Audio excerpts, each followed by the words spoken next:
नमस्कार, मैं अश्विनी मेहता और आप देख रहे हैं ताजा दृष्टिकोण। दुनिया में चारों तरफ जलवायु परिवर्तन के मंजर देखने को मिल रहे हैं।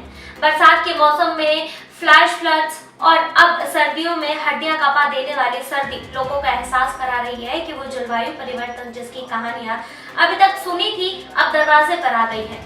इसका एहसास फिलहाल अमेरिका में काफी शिद्दत के साथ किया जा रहा है, क्योंकि अमेरिका में एक भयंकर सर्द तूफान कहर बरपा रहा है। इस तूफान ने 63 मिलियन से ज्यादा लोगों को प्रभावित किया है और देश के सबसे बड़े हिस्से को बर्फ और बर्फीले हवाओं को अपनी चपेट में ले लिया है। इस तूफान के कारण तापमान काफी गिर गया है। लोग कह रहे हैं कि हड्डियां कपा देने वाली ठंड आ गई है। खतरनाक हवाएं अपने साथ रिकॉर्ड तोड़ बर्फबारी लेकर आई है, जिससे अमेरिका के दो राज्य केंटकी और मिसौरी में आपातकाल की घोषणा करनी पड़ी है। जैसे जैसे ये तूफान पूर्व ओर बढ़ रहा है, मध्य पश्चिमी और पूर्वी तट के लोगों पर अधिक संकट का खतरा मंडरा रहा है। कसास, पश्चिमी नेब्रास्का और इंडियाना के बड़े हिस्से में अब प्रमुख रास्तों पर बर्फ जमी है, जिससे यात्रा करना बेहद खतरनाक हो गया है। इंडियाना में नेशनल गार्ड्स को तैनात करना पड़ा है और यहाँ इंटरस्टेट 64, इंटरस्टेट 69 और यूएस रूट 41 बर्फ के नीचे दब गए हैं। इंडियाना स्टेट पुलिस ने लोगों से घर पर ही रहने की अपील की है। इंडियाना स्टेट पुलिस का कहना है कि इतनी तेज बर्फबारी हो रही है कि ब्लोज, जो कि बर्फ हटाने वाली गाड़ियां हैं, रास्ता साफ करती है। आधे घंटे के अंदर फिर से सड़कें पूरी तरह बर्फ से ढक जाती है। राष्ट्रीय मौसम सेवा ने कसास और मिसौरी के लिए खतरनाक चेतावनी जारी की है, जहां 72 किलोमीटर प्रति घंटे की रफ्तार से हवाएं चल रही हैं और बर्फीले तूफान के हालात बने हुए हैं। कुछ क्षेत्रों में बर्फबारी 14 इंच से अधिक हो सकती है, जो पिछले एक दशक में सबसे भारी बर्फबारी है। इस अप्रत्याशित मौसम का मुख्य कारण बदनाम पोलर वॉर्टेक्स है, जो ठंडी हवा एक विशाल भंवर है।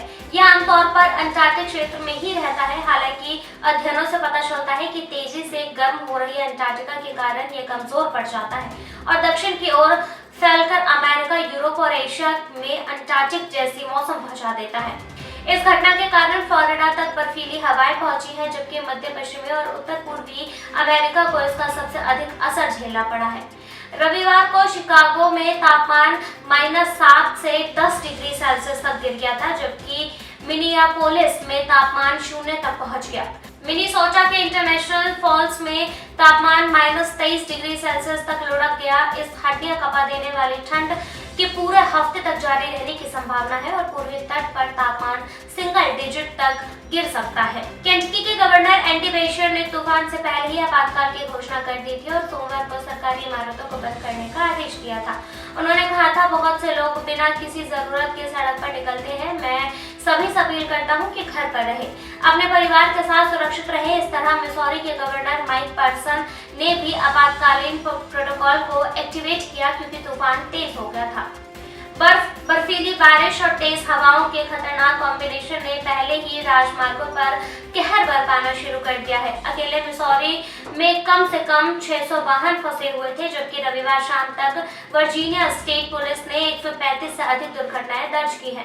कसास में इंटरस्टेट 70 और 354 किलोमीटर में अधिक हिस्से में अवरोध हालत के कारण बंद कर दिया गया है, जिससे राज्य की परिवहन व्यवस्था ठप हो गई है। जैसे जैसे तूफान पूर्व की ओर बढ़ रहा है, ये रिकॉर्ड तोड़ रहा है। लुइसविले, केंटकी में रविवार को 19.5 किलोमीटर बर्फ गिरी, जो 1910 में दर्ज किए गए थे। 7.6 सेंटीमीटर के पिछले रिकॉर्ड को पार कर गई है। इसी दौरान न्यूयॉर्क के उत्तरी हिस्सों में झील प्रभाव से हुई बर्फबारी ने 3 फीट यानी 0.9 मीटर से अधिक बर्फ गिराई है और अनुमान है कि ये 4 फीट तक पहुंच सकती है। तूफानों का असर सड़कों तक ही सीमित नहीं है। अमेरिका में हवाई यात्रा पूरी तरह से प्रभावित हुई है, जहां सेंट लुइस लैम्बर्ट अंतरराष्ट्रीय हवाई अड्डे पर लगभग 200 उड़ानें रद्द कर दी गई हैं।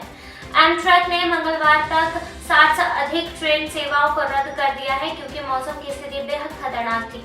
इंडियाना, मैरीलैंड, वर्जीनिया और केंटकी के स्कूल जिले ने खतरनाक हालत के मद्देनजर बंद होने की घोषणा की है। केंटकी के जेफरसन काउंटी पब्लिक स्कूल ने सोमवार को सभी कक्षाओं और गतिविधियां रद्द कर दी है, जिससे लगभग 1 लाख छात्रों पर असर पड़ा है। उन्होंने घोषणा की है कि ये एक पारंपरिक स्नो डे है, ऑनलाइन पढ़ाई नहीं होगी।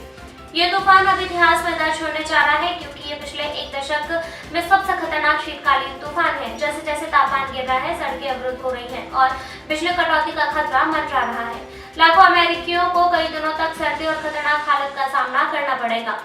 फिलहाल के लिए बस इतना ही है। ऐसे और भी अपडेट्स के लिए देखते रहिए हमारे चैनल को और इसे लाइक, सब्सक्राइब, शेयर करना ना भूलें।